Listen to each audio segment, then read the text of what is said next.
It's easier for you to say that you believe in God when you think that there's still time for God to perform a miracle. But as that time runs out and as the window closes, sadly, so do most people's expectations of what God can do.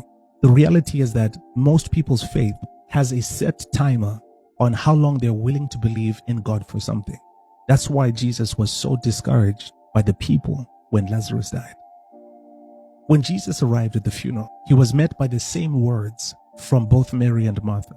In John 11, verse 21, Martha said to Jesus, "Lord, if you had been here, my brother would not have died." And in John 11, verse 32, Mary, overwhelmed by grief, fell at his feet and she said, "Lord, if you had been here, my brother would not have died."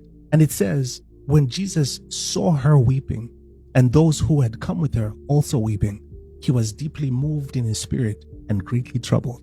Now, when most people read this, they interpret Christ's emotions as sadness, when actually he wasn't sad. He was angry. But why would Jesus be angry with people crying at a funeral? I'll tell you why.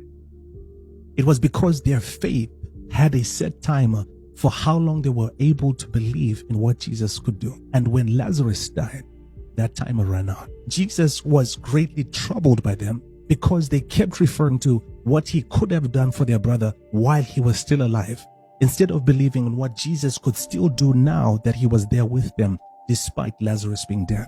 That's why 4 days earlier, when news first reached Jesus' ears about Lazarus' sickness, Jesus made the intentional decision to delay his going. And when Lazarus died, Jesus told his disciples in John 11, verse 15, "For your sake, I am glad that I'm not there, so that you might believe."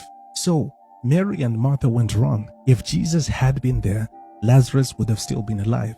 But more importantly than that, what Jesus wanted was for all of them to believe in him even after it looked like all hope was gone. That's why Jesus wept. Because if people lacked the faith to believe that he could resurrect Lazarus, then how could they possibly believe that God would resurrect him when he died on the cross?